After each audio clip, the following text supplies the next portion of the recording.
Sam Cosgrove, that's his goal. Get it back and give it to him now. Troy is not a dude. To me, I think there's an argument to say he's one of, if not the best player in the league. I reckon he's a good shout too, if I do say so myself.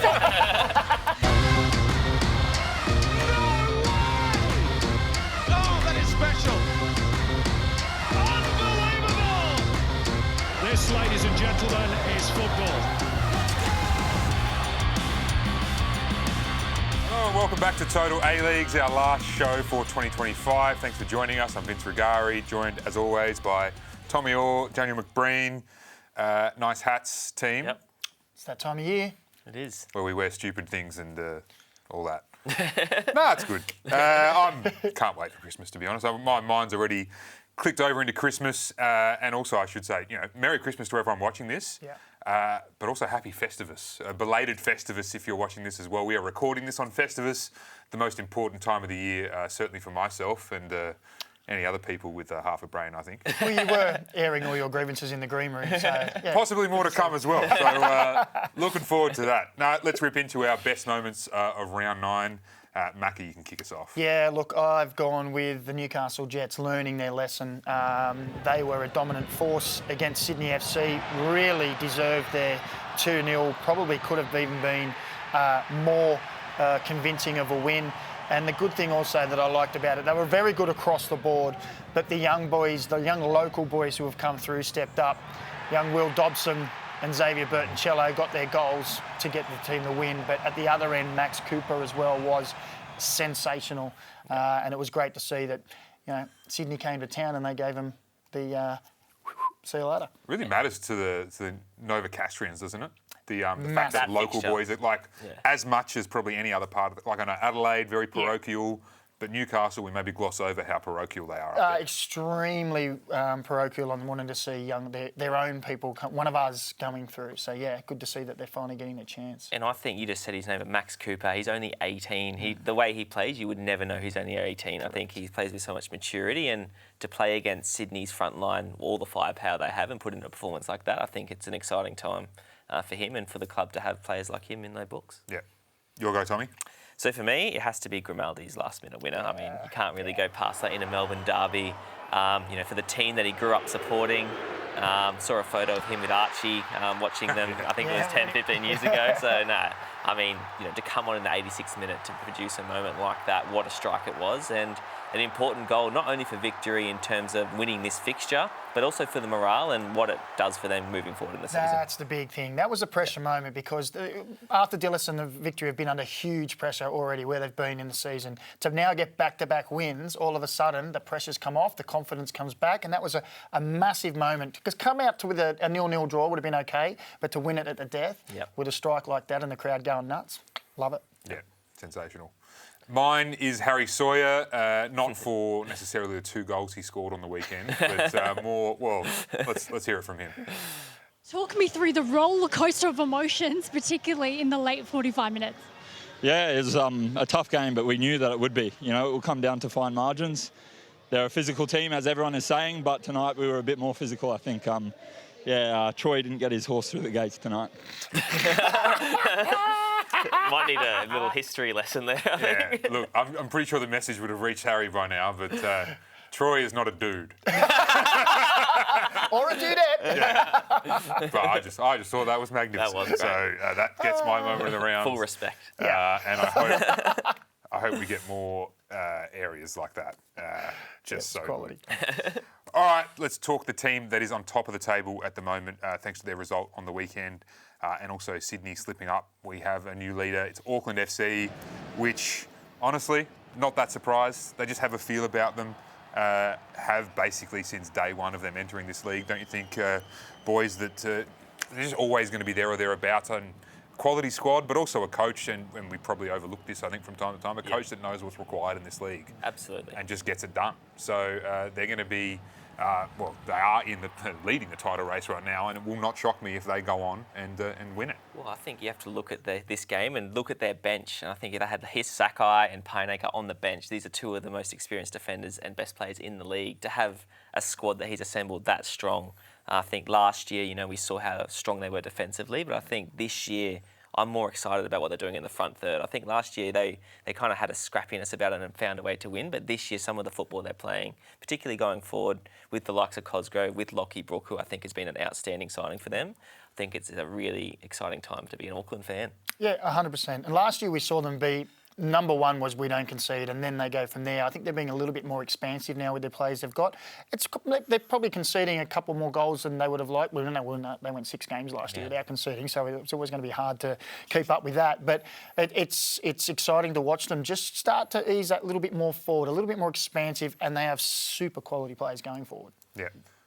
One of those, we're just going to hear now from Lachlan Brooks, talking up Sam Cosgrove. Talk us through this attack. It's dynamic, but a lot of it goes through the big man, Sam Cosgrove. What's he done to your team? He's everything to us, mate. He links the play. He's a menace. You know, he's so physical. And, I mean, you've got 2 players trying to mark him, sometimes even 3. And, you know, that's always going to free up other players. So, and, you know, he's popping up with goals as well. So, yeah, no, he's massive for the way that we play. And, you know, he's really getting better every game. And I think it's only the start, honestly, for him. So, yeah, really happy with him. So, hats off to you, Macca. It was your hats golden... on to me. Well, hats on. Hats on to me. I would take it off, but it would be a struggle to put it back on, to be honest, at this stage. Yeah. But you picked him, right, for Golden Boot? Yeah.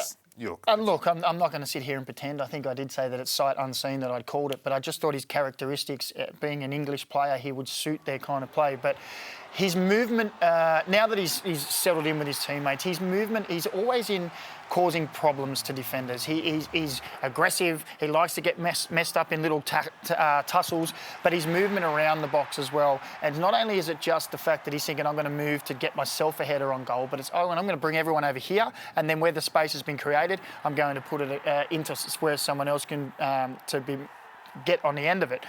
But it's the movement that he makes to create space for Lockie Brooks and the Jesse Randalls, and that to get the ball and start moving going forward and get them on the front foot. And he's also been stolen a goal. I know he stole a goal earlier in the year, but if you can tell me that is a goal that wasn't his. Now, is it Jesse Randall who's on the floor who's got credited with that? Well, yeah. You got to tell me Jesse Randall plays at that ball. There is no way. Dubious goal panel. Sam Cosgrove, that's his goal. Get it back and give it to him now. He is top of the goals and assists anyway. Without, I guess they I don't care. Does that count? Well, he'd be outright Golden Boot leader, I think, with that one. He is outright Golden Boot because that's got to be changed. Well, I think as well, you spoke about it on the Tactician like a month ago, I think, when the amount of times that Auckland gets in out wide, they get Randall and Brook and these kind of quick players. He stands offside at the start and he's waiting for that square ball. You just touched on it as well. I think that when you look at a lot of other number 9s in the league, at that critical moment, they're not in the right position. And I just think he's very disciplined and he waits for his opportunity. He doesn't try and get too many touches. I think that he deserves a lot of credit for that. And I think that also Steve Corica does because you can tell that's something they work on at training. Yeah, absolutely. Another one of Auckland's top players is Louis Verstraete. Let's hear a little bit from him now. Yeah, I think this is the most physical league I've played in, and I think us as a team and the opponents are all very strong physically. Also the travel component, the weather component, because I used to play in Europe where it is winter time. It's also a huge difference. So, yeah, you cannot underestimate the physical aspect of this game and this league, and I think every single player is a very good athlete. So what did you think when you encountered that 40-plus degree weather? When you ventured out around Sydney today, were you thinking, how on earth am I going to play football in this? Yeah, it was like going into the oven. Yeah, but it was a good thing we played at 8 o'clock tonight, 8 p.m. But I'm starting to get used to it a little bit. Yeah. Like last year, the first time, it was completely new for me. But now I'm starting to adapt little by little, yeah. Always good to hear that and be reminded of it, I think, boys, because we forget about it. It does take time for foreign players to adjust to the various mad things about this league, including the conditions that players play in. And I tell you what, if he's just getting used to that, I'd be worried. Exactly. You would not see, obviously he's complaining about the weather, but the way he gets around the pitch, hounds the opposition, screens their back four, I think them being so strong defensively, I think also he's responsible for that because he nips things in the bud before they kind of transpire, and I think he's such a driving force. You saw for Lockie Brooks' goal, the way he won the ball, progressed the ball. He drove forward with the ball. He's such an anchor for them. And to me, I think there's an argument to say he's one of, if not the best player in the league. Yeah, I rate him right up there at the top of it. And he's like that firewall, as you said, before the defenders have to worry about it. He's nearly snuffing everything up. But he's not one of those players, too, where you think he's going to pick up the ball and just give it to someone else. There, we saw he'll pick it up, he'll drive or get forward. He's getting goals this year as well from set pieces. He's a big, strong fella. And like you say, Vince, if he's finding it just now starting to adjust, mate, he's got levels to go to then. Yeah, superb. All right, Sydney FC, on to them. A disappointing result on the weekend to lose 2-0 to Newcastle Jets. Has sort of disrupted the momentum that they've been building, don't you think, boys? I mean, we'll get to the Joe Lolly aspect of this, which will be even more disruptive. But this was a bit of a punch in the nose, wasn't it? I think so. I think if you look at the derby loss against the Wanderers a few weeks ago, obviously got a win last week, and then now this. It hasn't been the best probably month for Sydney FC, given how they started the competition, but they still have so much quality. But you have to give Newcastle a lot of credit in this game, because the way they kind of had the ball and kept possession, frustrated Sydney FC and pinned them back. Yeah. I think that Newcastle's shown on their day they can compete with anyone, and Sydney FC just weren't at the races. Well, you got to think about Oakland. Angsler's been out. Yep. Joe Lolly's been out, and we'll talk about him in a second, who might be out longer. There's two players who were their standouts earlier in the season, and they were just pinned so deep in this game. The last time they played the Jets, when they won it, they had players high and they went quickly. They couldn't get players high. They were sat so deep and just kept boxed in that they didn't really have anywhere to go when they won the ball, and that was a real problem. And Ufi Tale was... he was cooking on the sidelines. Yeah. Was that more a case of Newcastle just, I think we spoke about it during the tactician as well, just choosing the right options to make sure that, if you're going to play that way, you need to be foot on the pedal all the time to make sure that the other team doesn't have room to breathe or get out. But positionally as well. And I also think the difference, as we mentioned with Max Cooper before, is that they've got two defenders there now in Mark Natter and Max Cooper, who are quick. When you think about back last time that they played, was it Shaughnessy and Sushna, who's now left the club? Maybe Mark Milligan's found his centre-back pairing that he goes, all right, it's taken me a little while, but I need these guys if we're going to play this way to be quick. And that nullified anything that Sydney did because they came from deep. Yeah. Devastating for Sydney to have the bloke behind us, Joe Lolly, come off the bench and then... the side of this... it's not a good sight for Sydney FC fans. Yeah, I'd be really worried, to be honest. It's his third hamstring injury to get... look, everyone's an expert in hindsight, and Sydney FC fans will be saying, well, you shouldn't have played him. Easy to say now. Yeah, of course. But you'd never like to see a player who's carrying an injury then aggravated even further. That's troubling. It's a joint decision. So, Ufuk Tale said before the game, if we don't need to use him, we won't use him.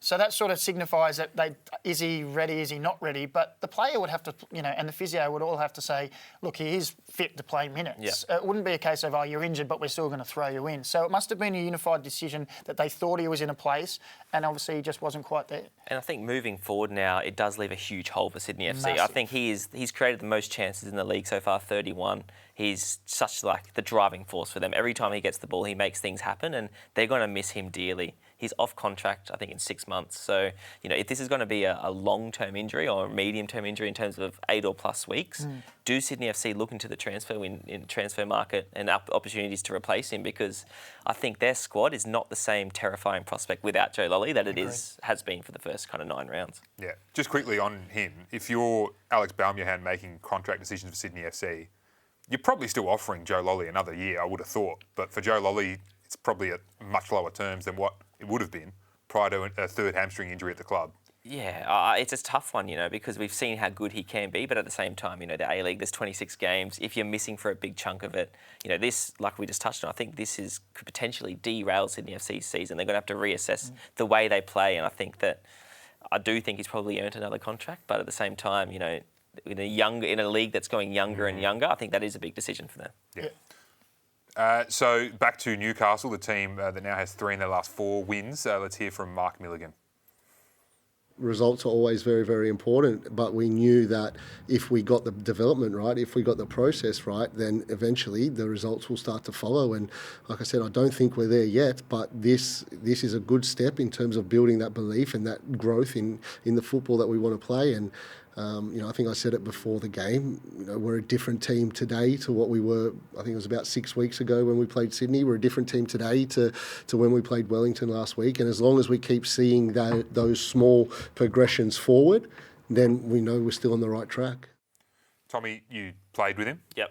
Is this what you were expecting from Mark Milligan? Not only the way they're playing, but his commitment to it and pushing through, I guess, the initial difficulties that they've faced. They might be coming through that now. I think you see a lot of parallels between his messaging also to the media and internally. I think the way he talks to the media is also the same way he would talk to the team. It's very process orientated, and I think that he doesn't like players to be comfortable, which is something that Ange used to do as well. I think he's definitely picked up that from him. He always keeps you on your toes. When you have a really good game, he's not going to be satisfied, and I think that's kind of what you're seeing in these press conferences. Yeah, nice.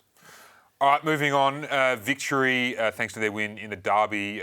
Things have relaxed a lot for Arthur Diles, less so for Alen Stajcic. The Wanderers really struggling at the foot of the table, or close enough to it, which is not where I think we all had them.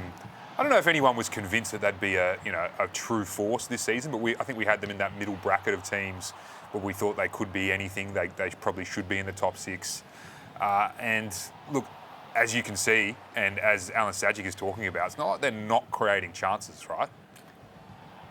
Yeah, I think when you look at these chances, I think, and Kraev a few weeks ago in Central Adelaide, a game they went on to lose, missed a gilt-edged chance in the first half. They are creating, but I think a lot of these chances they're creating are kind of half chances. I don't think they've been creating clear-cut chances on a consistent basis, but when you look at it, he's stayed with the same formation now for the first 9 rounds.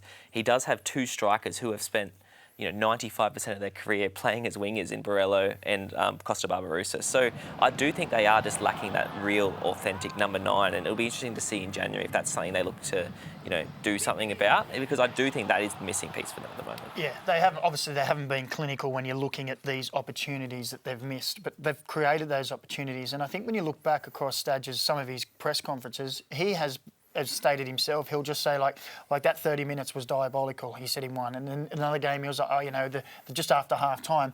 So there are moments in games where they're giving it away and where they're slipping. They need to find consistency across the 90 minutes, which we haven't seen from them. And this is what we just saw from them last year as well in the opening 8-9 rounds. But they also haven't got that clinical person up front at the moment. And we know Costa has been a shining light for the last couple of years as a 9, but it's a little bit different, I think, with the way Western Sydney play. That I too, with the same as you, Tommy, think that they need this out-and-out 9 who's going to give you 15 goals. Geez, you teased it last week, but their former captain, Mitch Duke, looked pretty good at the front of that team. Yeah. Fingers crossed for them. I hope that happens. In the meantime, let's hear from Alen Stajcic talking about the fact that the Wanderers are the lowest scoring team in the league. I think the elephant in the room is kind of the scoreless drought. It's not through lack of trying, but you're clearly creating chances. What's going wrong in that final third? Yeah, but what kind of question is that? What do you mean? Like, we're creating chances, we're hitting the post, we've hit the post, I think that's 7 or 8 times now in this year. We've almost hit the post more than what we've scored, so sometimes there's just inches in it, There's not a lot in a football match sometimes. It's a game of inches, and there's not a lot of difference between that ball going in and out. So, all you can do is just keep working hard. Prickly start from Staj, a good answer in the end, I thought, to be honest. Yeah. Answered it well. But here's some stats for us. So their XG, and I know you love it, Tommy, is 12.1. They've only scored 6 goals. On the XG ladder, they'd be 3rd. Yeah. Is it that simple? No. Expand. Yeah, well, I think the table doesn't lie. And there's goals for, goals against, and points. XG, for me, is an irrelevant stat. XG, you can have 20 shots from outside the box of an XG of 0.1 or whatever, and then so it adds up to an XG of 2. So you should have scored 2 goals. But the actual percentage shows that you're going to shoot 20 times out the box. You're not going to score 2 goals. It doesn't work that way. So the XG can really skew things. And I wouldn't say, like, what kind of a question is that? It's a simple question to ask when you're not scoring goals. But his answer was not far off the mark for me as well, is that sometimes, like Bozidar Kraev, I thought he had a great game for the first 15, 20 minutes in particular, and I thought he was bossing it. He turns back inside and that one cannons off the inside of the post and goes in, rather than hitting the post and goes out. The whole complexion of the game changes, and they're the things at the moment that aren't just falling for them. Yes, they've only scored 6 in 9, but they are getting in positions in every game where you go, oh, that could have gone in, that could have changed.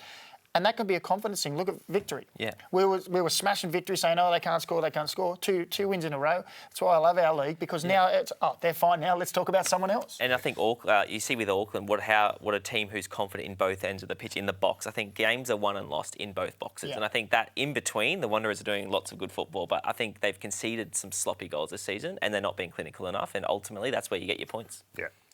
Throw this into the mix, and the debate around the Wanderers at the moment is Juan Mata. And there's been a fair bit of debate. I think we touched on it last week as well, how they would be feeling to see him thriving in Melbourne Victory colours. And it's an interesting one because certainly last season they did all right without him. I still found it utterly puzzling that you can sign a marquee player who isn't a central part of your coach's plans. And that comes to something that we'll get to in terms of my feelings on the Wanderers a little bit later. Should Staj, looking at some of the attacking talent that he'd lost over the off-season, should he have revisited his setup and thought, actually, maybe I can use Juan Mata more this season in a different way? See, I give Staj a pass on last year, although because we all say, yes, you should bring in a marquee and he should play. They scored more goals than anyone else last year. They were fluent. They went on that run. When he was just coming in and out of the squad, they went on that run of whatever it was, 14 games where they didn't lose, or some great run anyway. So to then go, he should be playing, I can see both sides of the argument, but I give Staj a pass mark on that because they were flying. But now we'd be looking at Victory and going, we could have used him in that respect this year if they held on, but that's all ifs and maybes, and they didn't know who they were going to sign and what players they were going to have. Did they make the offer early? All these different things that we don't know happens behind closed doors. It's a tough one to say they should have kept him. I think as well, you have to keep in mind that Victory does play with a number 10 and the Wanderers don't. And Mata is a number 10. You see the spaces that he picks up for the Victory in between the lines. Yeah. He has teammates who are looking to play him the ball. The likes of Valadon, that's his strength, doing those smart balls around the corner. He's got teammates who understand his strengths at the moment, and he's showing us what he can do. At the Wanderers, they play a completely different style. So it's not to say that not every player can fit every team's style of football. So I think that both teams, you can't. No one's done anything wrong by Mata necessarily last year, not getting the chances everybody wanted him to. But going off this season, the way he started, the chances he's creating, the influence he's having on the Victory, and the way he's kind of buying into the club and galvanising the fan group, I think he's been sensational. And I thought he was amazing again in the derby. So Staj is in the hot seat again. But they'll win the next two games and he'll be sitting fourth and we'll be like, everything's fine. This is the funny thing about this league, huh? Literally, and that's why I love it, to be honest, is because, other competitions, who's going to finish in the top places. Who's going to be in a relegation battle. Here, anything can happen at any time. Yeah. And it's ridiculous and stupid and beautiful, and I love it. But just quickly, just to finish off the Juan Mata chart. Yeah. Victory, how do they harness this vibe? Because I think, imagine seeing a bloke like Juan Mata leading a chant with you all North Terrace. You're like, the pictures, the vibes are in. If you worked 5 years ago, if you said that would happen, you'd be like, what the hell? Yeah. It's incredible stuff. 100% you're starting to think, right, what can he bring to us off the pitch? Yeah, he's a marketable guy. He's already stated that he's looking at investing in a club. Yeah. You'd be turning around to him now and saying, well, you can invest in the club, you can be a part owner, and why don't you maybe be our football director as well, and we can use all your contacts, and that might bring even better players to the club. But they have used him well. Now that Velupale's back, I think he gives another dimension which helps him. It creates space when we talk about Cosgrove moving. Yeah. Velupale moving everywhere. It gives him the space to get in and drive the game. But I'd be looking at all those aspects if I was Melbourne Victory to say he could be a much bigger part of this club and help us to push in the right direction. Yeah, and I hope they do. I hope they harness it fully. I feel like we didn't as a league with Del Piero and others like him. So we've got Juan Mata here. He's bought in. He's a good bloke. Yeah. He's here for the right reasons. Yep. Let's make sure he stays involved in the game, is my thought. Let's hear now a little bit from the bloke we were speaking about earlier, Matthew Grimaldi, about the experience of being a childhood Victory fan and then scoring the winner in the derby. Unbelievable feeling. I can't put it into words. My first goal in the derby for my boyhood club, who I supported when I was younger. Best feeling. Look at this crowd. It's just unbelievable. Great time to come on and make an impact. We've seen how good you are from outside and inside the box scoring at Western United. What did that mean to you? Yeah, I practiced that shot countless times in training. I've kind of worked on my left foot shooting since I was very young, and yeah, paid off tonight. Couldn't put it into words, but did a pretty good job in the end, I thought. I was like, give yourself a rap, Matty. Like, you know, you can. Nalin, welcome to the desk, man. Thanks for having me, boys. What do you Santa's got? little elves. Oh, yeah, well, you know. And Mrs. Claus over here. Festive spirit. Yep, amen. Well, let's chat a bit more about Matthew Grimaldi, because we saw that 91st minute goal in the Melbourne Derby. Now, something you would have noticed is every single Melbourne Victory fan yell in unison, "Shoot!" So let's have a little listen.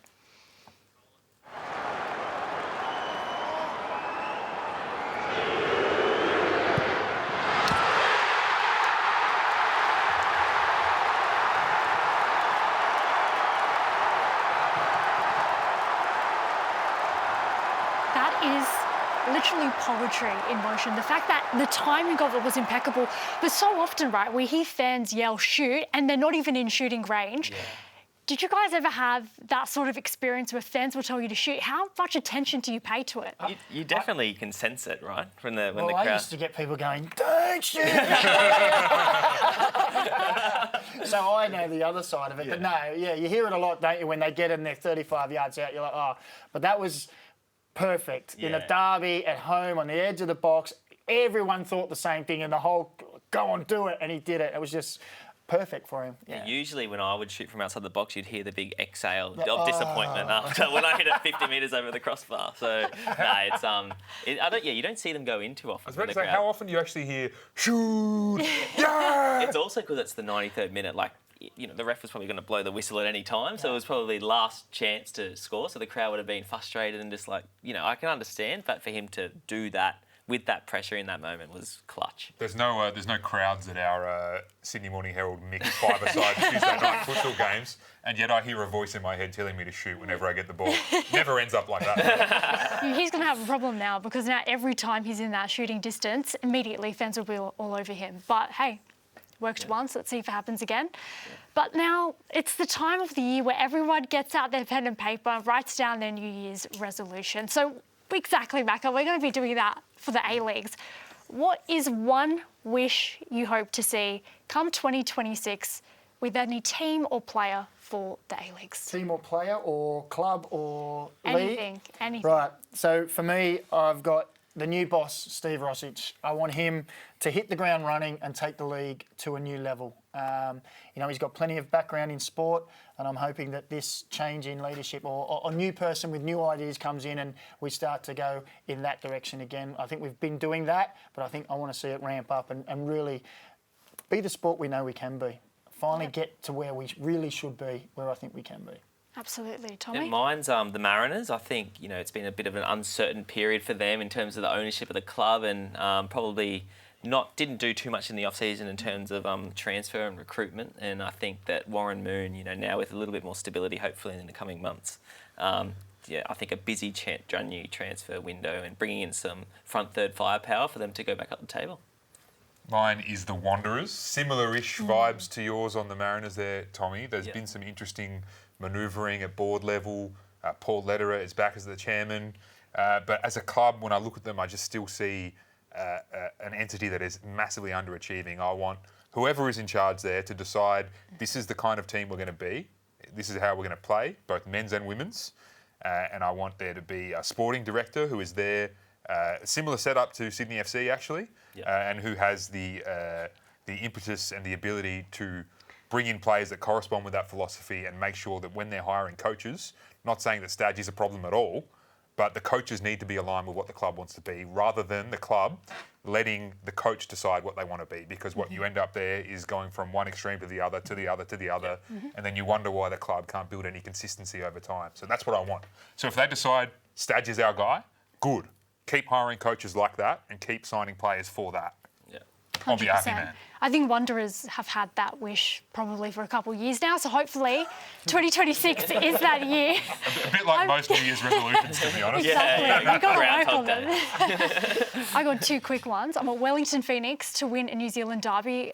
Surely Feb will be their time, because the banter from Auckland is great. Come on, but you've got to win at least one, because if you go 6 now in a row losing... That's what we said when they were going into the 5th one. They couldn't lose 5 derbies, could they? The other one is Macarthur, Melbourne City to go all the way in their Asian competitions. Yes. Yeah. That's a good one. important. We had a chat about this, didn't we, Yeah. Nalin? That I think if they can go a long way or all the way or even very deep into competitions, our coefficient gets better. Yeah. And with more money in the Asian Champions Leagues now, that it used to be a hindrance to clubs. Now we get more clubs in there, the more money they can bring back into our league, and the better we can bring with players, facilities. It can only help our league with us doing well in Asia. So no pressure to you, Melbourne City and Macarthur. The league depends on you. Well, we'll check in on our New Year's resolutions maybe end of season. But now we're going to do some bit of stocking stuffers, right? Nothing better waking up on Christmas Day with a full stocking. So we're going to have our very own ALeague edition as well. So all three of you, I think, are putting the same most entertaining team to watch in your stocking. Who is it? Newcastle Jets. The Newcastle Jets. Yeah. They're entertaining. Jets. For both reasons, obviously going forward, we see how good their football can be in attack, but also they concede a lot of goals. So when you watch the Jets, you know it's going to be blockbuster. Yeah. I like to see teams that dominate. Yeah. They're trying. It doesn't always work, Yeah. but it's always fun. And they're also bringing it through young Nova Costrians. Yeah. Just going to see local boys getting the job done. Now, most improved player. I think all three of you have perhaps a different answer. Yeah, I've gone with Will Dobson from the Jets. Yep. Yeah, got limited time last year, but I think he's been one of their best players, so confident and leads their way. For me, it's Devonish Mears from Sydney FC. I think last year, he copped a lot of criticism, and to see his improvement in the off-season, and obviously Uffy gave him a chance again this season, and he's taken it with both hands. I think he's been a revelation for him. Yeah, I would have picked that one if you didn't, so I picked a different one. Yeah. Alex Battleado. Not that he was bad last season, just didn't get heaps of opportunities, and he has been inconsistent this season, but his best is amazing. Yes. And he's right up there with the FOTMob average rating, and really, It's all about if that number's high, what more do you want? FOTMob and XG, that's football. Yeah. No, but seriously, that kid, hopefully he can have a strong second half of the season, because there's some money there for the Jets. Yeah. I'll throw a name in there, Harry Sawyer, not only for his incredible post-match interviews, but already matched his goal output for last season. Hopefully he starts a little bit more, gets more minutes under his belt. Goal celebrations as well for him. Oh, yep, another one. Two, actually. Then dark horses. Who's going to be the surprise package? I think we're already seeing early signs for Brisbane. Have both of you went for the Yeah, Roar? I've gone with them. I think just their defensive resilience, if they can get into the six in finals football, that can go a long way. Yeah, dark horses, Troy. Yeah. Nice. This is true. He did not get his horse And through. I've gone with the Jets. If they can sort out defensive stuff, which they look like they are, who knows? Yep. There we go. And finally, best signing so far of the season. Well, I'm going to go with Sam Cosgrave, aren't I? Because he's leading the goal with 5 or 6, whatever he's got. Yeah. That's why. Sticking to your guns. Yeah, I am. The prediction. And Good. for me, it's same team, but Lockie Brook. I think just he's the perfect foil to Sam Cosgrove, and I think he was kind of a missing link in their team last year. I think the driving force he gives them in attack is he's been brilliant to watch. Yeah. For me, Houston Salas, Yep. given Player of the Raw month. some oomph, player of the month. And another guy who had played in the league before, came back and hit the ground running because he knew he had a taste of it before and knew what was required. So he's been really good for Brisbane. I'll go with another Brisbane player as well, Alen Stajcic, obviously before he got injured, but I don't think we've seen a player coming this season had that much of an impact on the mentality of the team. Juan Mata, different case sort of, but he completely kind of embodies everything Brisbane want to be this season. So I reckon he's a good shout too, if I do say so myself. Mate, You won't say it, I'll give myself the credit. we all get to say, various gibber each week, Exactly. so you are more than welcome to contribute. There we go. Thank you very much, Nalin. Thanks so much, Vince. Thank you, boys. Cheers. Yes. Merry Christmas to all of you. Yes. Yep. To you Likewise. and And to everyone you. out there. Yep. We'll see you in 2026. Have a great holiday period.